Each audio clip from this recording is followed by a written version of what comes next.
Il y a des gens, en fait, leur totem, c'est d'avoir l'argent qui est là, qui fait rien. Non, non, non, non, non. Ça, c'est leur totem. Ils ne peuvent pas supporter qu'il y a l'argent qui est quelque part, qui doit servir à quelque chose qui n'est pas encore arrivé. Quand c'est comme ça, leur corps, là, ça les démange, ils ne se sentent pas bien, mais pourquoi l'argent est là, ça doit sortir. Écrit budgétisation, écrit budgétisation, budgétisation. Il y a des gens qui ne se connaissent pas ça. Ils n'ont aucun budget. Les gens travaillent sans budget. Il faut budgétiser, hein? Il faut avoir un budget pour tout. Il faut faire ce qu'on appelle la budgétisation. Pourquoi est-ce essentiel? Sans budget, ton entreprise avance sans cap ni repère. Tu dépenses sans mesurer, tu gagnes sans savoir si c'est suffisant. Un budget t'aide à anticiper tes besoins financiers, gérer les priorités et prévoir les périodes difficiles. Il faut avoir un budget pour tout. Il faut avoir un budget et on va voir la répartition. Comment construire un budget simplement? Liste d'abord toutes tes charges. Donc pour constituer un budget, tu dois lister toutes tes charges. J'ai parlé des charges. On a des charges fixes. On a des charges fixes. Et on a des charges variables. On a des charges variables. Tu as plusieurs des parents qui ignorent tout ça. Ils gagnent l'argent, ils vont à la retraite, ils ne savent même pas où l'argent est parti. Il y a des charges fixes, des charges variables. Les charges fixes, là, ce qu'il faut comprendre, ce sont des charges, on monte, on descend, tu dois payer. Ce n'est pas un débat. Les charges fixes, là, on ne négocie pas. Exemple, le loyer. Tu dois payer ton loyer. Il y a des gens qui rentrent dans les choses de la honte. Ils ne payent pas le loyer, on le met dehors, la honte, on vient les chasser, les propriétaires viennent parler comme ça sur toi, devant tes enfants, parce que tu n'as pas prévu les charges fixes qui est le loyer. Le loyer, le courant, l'électricité, courant, l'eau,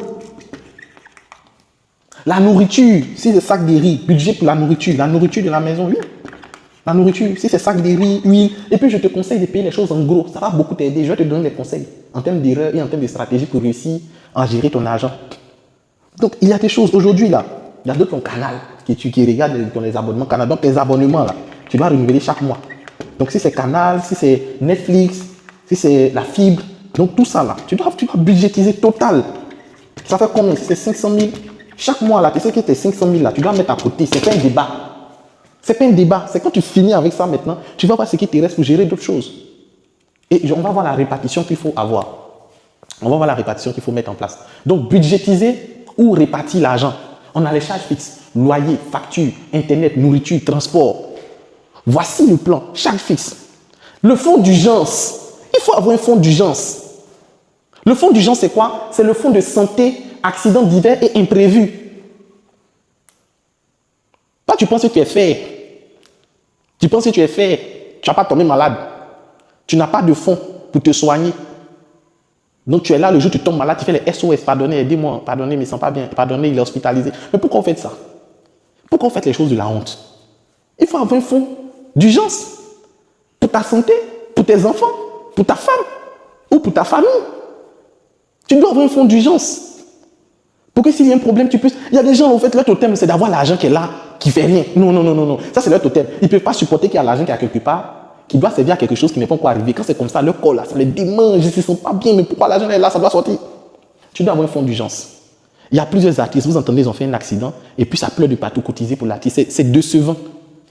Tu dois avoir un fonds d'urgence. Chaque mois, tu peux dire, ok, moi je mets 10 000 francs pour ma santé, 10 000 francs pour ma santé, ou bien 20 000 francs pour ma santé. Les 20 000 là, tu tombes malade ou tu ne tombes pas malade, tu ne touches pas.